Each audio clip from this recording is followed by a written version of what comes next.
Estamos iniciando una emisión más de Impacto Económico a través de la señal de Telesur. Gracias por estar con nosotros. Mi nombre es Daniel Rosas y estos son los titulares del día de hoy.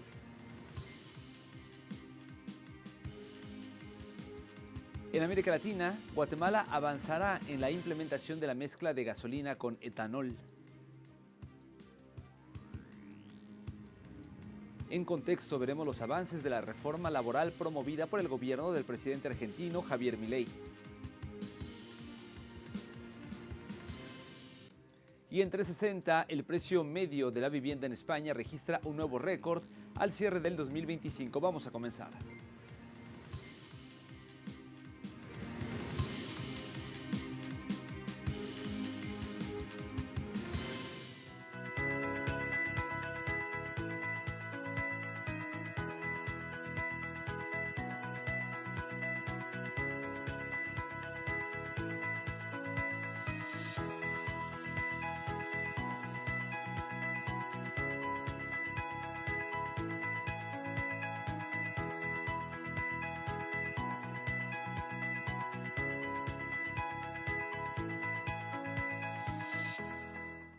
Momento de iniciar con el detalle de la información. Como le adelantaba, comenzamos en Guatemala, ya que el gobierno de ese país da información sobre la mezcla de gasolina con un 10% de etanol.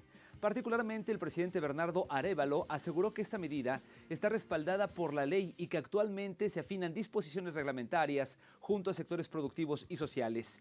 El Ministerio de Energía y Minas de Guatemala formalizó el marco normativo mediante un acuerdo emitido a finales de 2025. La iniciativa busca reducir la dependencia de combustibles fósiles y fortalecer la producción nacional de biocombustibles. No obstante, gremios como la Asociación Guatemalteca de Expendedores de Gasolina, por supuesto que han expresado ya reservas técnicas y jurídicas, mientras que el Ejecutivo evalúa cubrir un eventual déficit inicial con importaciones temporales.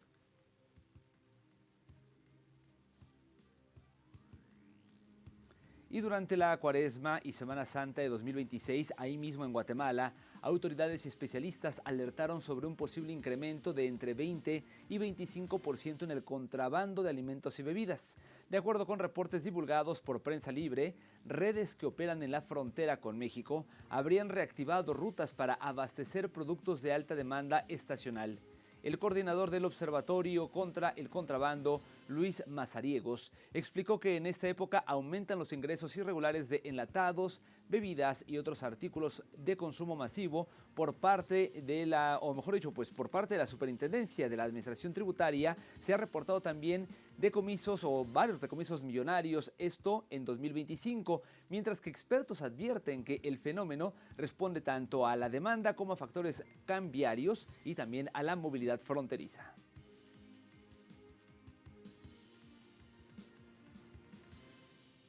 Por otro lado, el presidente de República Dominicana, nos referimos a Luis Abinader, encabezó la inauguración del 18º Festival Pro Cigar 2026 en Santo Domingo, considerado el principal encuentro internacional del cigarro premium dominicano. El evento congrega a productores, distribuidores y aficionados de más de 40 naciones, consolidando al país como referente mundial en la manufactura tabacalera de alta calidad. Durante la apertura, el mandatario reafirmó el respaldo gubernamental a un sector clave para el empleo, las exportaciones y el desarrollo de zonas francas, especialmente en la región del Cibao. Por su parte, Lito Gómez, quien es presidente de la Asociación de Productores de Cigarros de la República Dominicana, destacó el crecimiento sostenido de la industria. La agenda incluye recorridos por fábricas y plantaciones en Santiago para fortalecer el vínculo entre la tradición, el turismo y también la innovación productiva.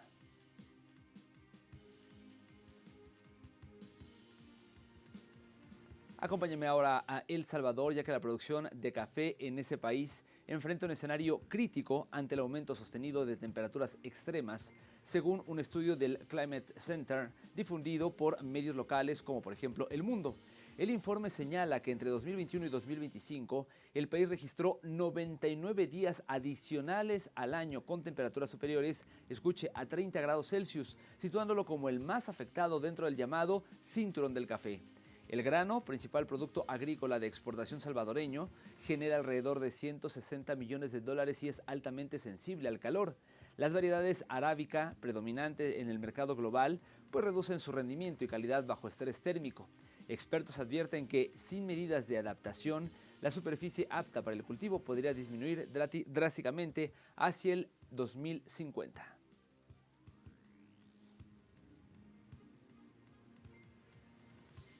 Oiga, y en otra información, este miércoles más de 200 héroes y heroínas del trabajo en Cuba han comenzado a recibir módulos fotovoltaicos en sus viviendas como parte de un programa que nace como iniciativa para enfrentar la crisis energética que atraviesa el país. La instalación forma parte de un plan que contempla beneficiar a más de 10.000 trabajadores con sistemas compactos de energía solar para mitigar los efectos de los apagones. Según el reporte, de los 208 héroes del trabajo existentes en la isla, ya se han instalado 138 sistemas, lo que representa más del 63% de ejecución. El programa también se extiende a miles de núcleos familiares de trabajadores en todo el país. Cerca de 8.000 sistemas fotovoltaicos ya están de hecho en funcionamiento, mientras continúa la venta y el montaje del resto en medio de una compleja situación energética provocada, como sabemos, por el recrudecimiento de la agresión de Estados Unidos en contra de la isla.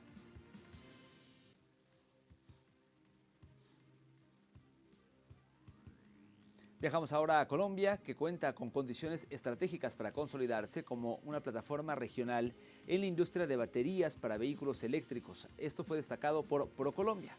La entidad subrayó que la matriz eléctrica nacional supera el 70% de generación renovable, principalmente hidráulica, con un crecimiento sostenido de proyectos solares y eólicos respaldados por la Unidad de Planeación Minero Energética, lo que permite procesos industriales con menor huella de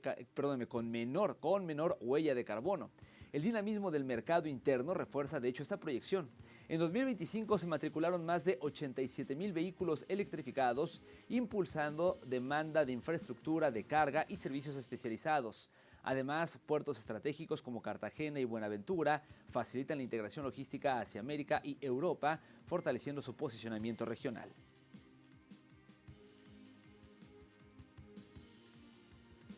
Con esta información llegamos al momento de hacer una pausa, pero por favor no se vaya. Como siempre le pido que se espere porque al regreso en contexto veremos los avances de la reforma laboral promovida por el gobierno del presidente argentino Javier Milei. Toda la información cuando regresemos.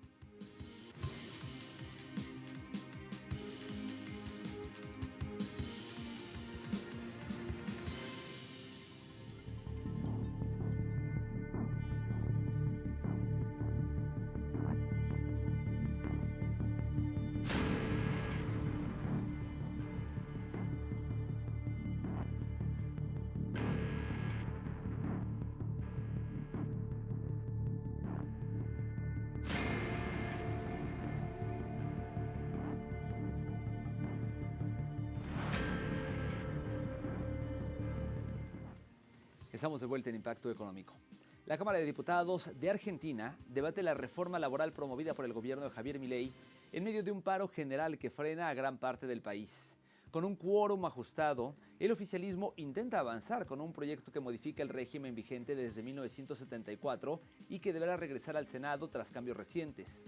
La iniciativa contempla jornadas de hasta 12 horas, vacaciones fraccionadas y un fondo que reemplazaría indemnizaciones. Sindicatos como la Confederación General del Trabajo denuncian un retroceso histórico y reportan una adhesión masiva a la huelga, mientras el debate continúa bajo fuertes operativos de seguridad. Amplios sectores sociales de hecho rechazan lo que consideran una ofensiva en contra de los derechos laborales ya consolidados.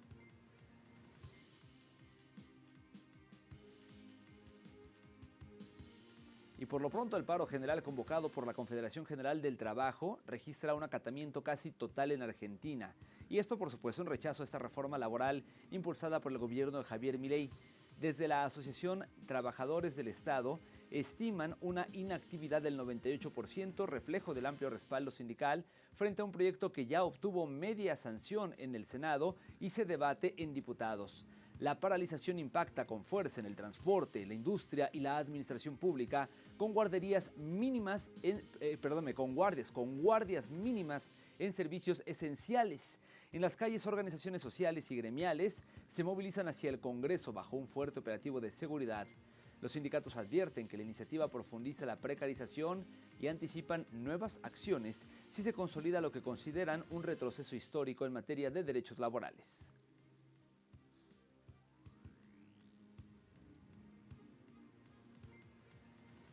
La aprobación en el Senado argentino de esta reforma laboral impulsada por el gobierno de Javier Milei profundizó la tensión social y política en el país, con multitudinarias protestas en Buenos Aires que fueron reprimidas por las fuerzas de seguridad. Acompáñame a ver algunos detalles.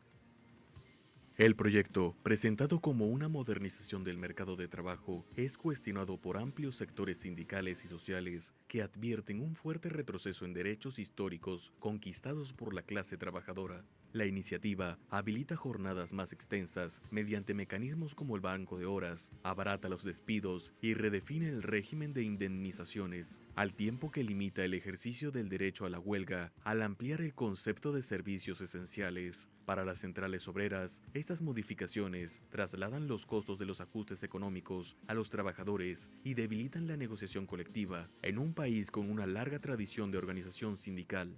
La reforma también introduce cambios en la representación gremial y en la vigencia de los convenios colectivos, favoreciendo acuerdos por empresa por encima de los convenios sectoriales y eliminando la ultraactividad. Esto, señalan especialistas, fragmenta el poder de negociación y expone a los empleados a presiones individuales en un contexto de creciente precarización laboral. Mientras el gobierno sostiene que la norma busca reducir la litigiosidad y atraer inversiones, abogados laboristas advierten que su aplicación alcanzaría a todos los contratos vigentes y podría abrir una ola de conflictos judiciales. La media sanción dejó así un escenario marcado por la conflictividad social, la represión en las calles y un debate de fondo sobre el modelo de país y el lugar del trabajo en la Argentina actual.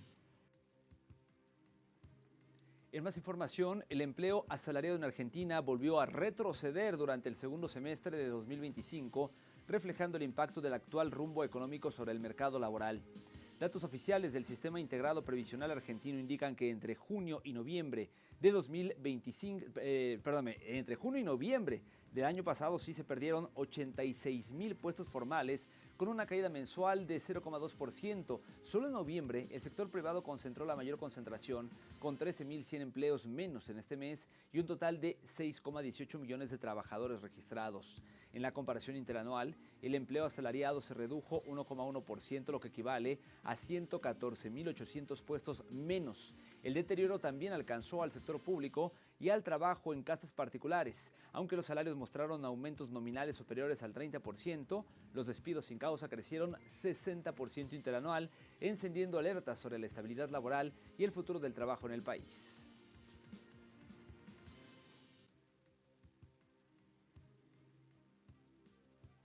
Rápidamente hacemos una segunda pausa. Al volver en nuestro bloque 360 estaremos hablando sobre el precio medio de vivienda en España, que ha registrado un nuevo récord al cierre del 2025. Esta y más información cuando regresemos.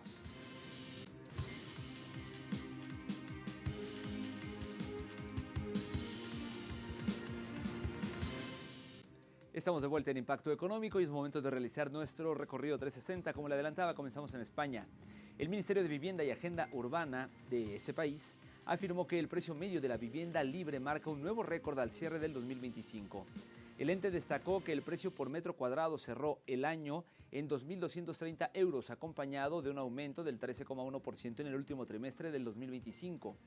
Esta cifra superó lo registrado entre julio y septiembre de 2025 de 2.153 euros y el del primer trimestre del 2008, cuando alcanzó 2.101 euros. El ministerio indicó que el valor medio del metro cuadrado de la vivienda libre de hasta 5 años de antigüedad se situó en los 2.600 euros por metro cuadrado en el cuarto trimestre. Asimismo, el precio de la vivienda libre de más de 5 años registró un incremento del 13,1%, llegando a los 2.219 euros. Y en referencia a la vivienda protegida, afirmó que el precio medio del metro cuadrado fue de 1.201 euros, con 2,7% más respecto al 2024.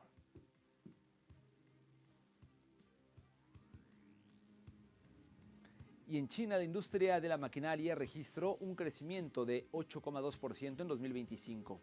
La Federación de la Industria de Maquinaria de China destacó que el valor agregado de esta industria aumentó un 8,2% interanual en 2025, superando en 2,3% el crecimiento del sector industrial y en 1,8% el manufacturero.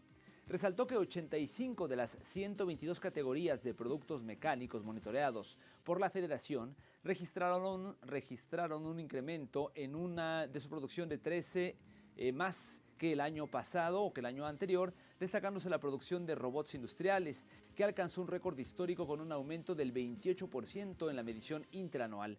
Asimismo, las principales empresas del sector de maquinaria las principales empresas del sector de maquinaria ingresos operativos por 33,2 billones de yuanes. Y esto representa un alza del 6% con respecto al año anterior. Y en referencia también a los beneficios totales, estos alcanzaron 1,7 billones de yuanes, representando un incremento del 5,9%. El ente prevé que para 2026 la industria enfrentará tanto oportunidades como desafíos, pero que los mismos serán superados a través de las políticas destinadas a estabilizar el crecimiento y la transformación industrial del país asiático, factores que han generado beneficios positivos a la economía china.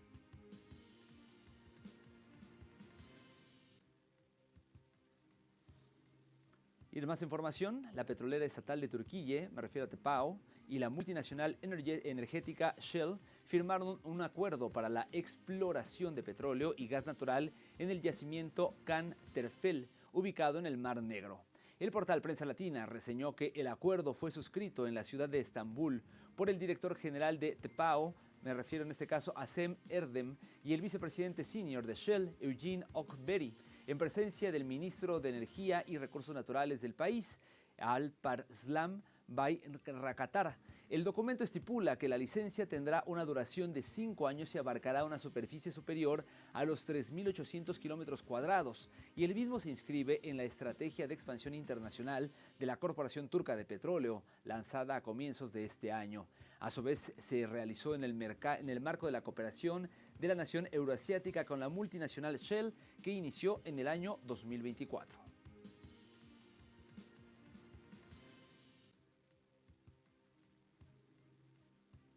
Viajemos ahora a Burundi, ya que los agricultores de ese país recurren a iniciativas de seguros agrícolas para proteger sus campos ante la crisis climática.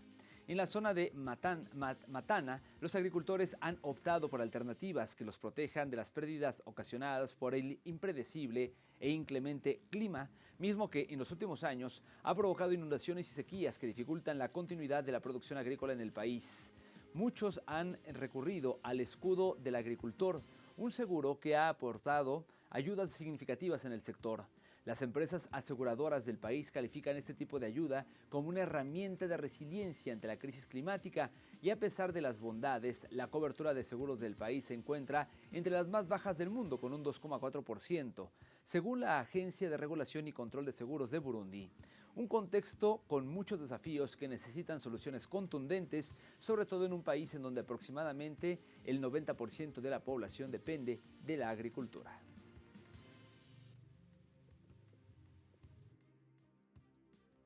El desafío que enfrentamos el pasado septiembre, al inicio de la temporada de cultivo, fue una sequía prolongada. Estábamos acostumbrados a sembrar a principios de mes, pero esta vez no fue así. Solo empezamos hacia finales de octubre y aún así, la lluvia no caía al ritmo habitual. Intentamos plantar yuca, pero estaba destrozada. Lo intentamos una segunda vez con el mismo resultado. Luego pasamos a sembrar maíz. La vimos crecer, pero al poco tiempo fue devastada por insectos en el suelo.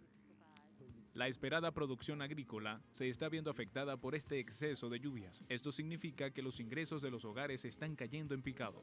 Las pérdidas para los pequeños agricultores serán compensadas con pagos de seguros agrícolas. Por eso vemos este mecanismo de seguro como una herramienta de resiliencia. En términos generales, diría que es una herramienta o un mecanismo de financiación para hacer que este sector sea más resiliente, tanto a choques climáticos como económicos. El ministro de Planificación de Egipto, me refiero a Ahmed Rostom, informó que el Producto Interno Bruto creció un 5,3% en el primer semestre del actual año fiscal 2025-2026. La cifra destacada por el ministro supera el pronóstico anterior del gobierno de 4,5% para el año fiscal actual. Al crecimiento le han sido atribuida la contribución del sector no petrolero con 1,2 puntos porcentuales y la actividad industrial con 9,6. Aunado a esto, el Fondo Monetario Internacional elevó recientemente su proyección para el crecimiento del PIB al 4,7%, 2 décimas más a lo estimado en octubre del pasado año.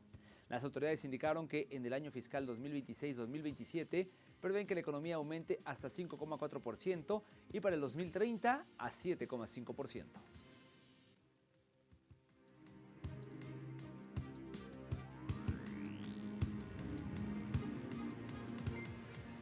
Acompáñenme ahora a revisar los precios del petróleo y como todos los días vamos a iniciar con el West Texas Intermediate, el WTI, que marca un precio de $66.53 y esto representa un incremento de $1.34. En el caso del barril del Brent, el de referencia en Europa, su precio se ubicó en $71.59, un alza también de $1.24, mientras que también con un alza quedó el crudo promediado por la OPEP, que cerró en $67.03 y esto representa el incremento de 68 céntimos del billete verde. De esta manera llegamos al final de esta emisión. Como siempre, gracias a ustedes por habernos acompañado. Mi nombre es Daniel Rosas y les recuerdo que para comentarios y sugerencias siempre puede escribirnos a impactoeconómico@telesurtv.net y seguirnos en nuestras cuentas de X, @telesurimpactoe y @danieltelesur. Nos vemos pronto con más de Impacto Económico. Sigue en la señal de Telesur.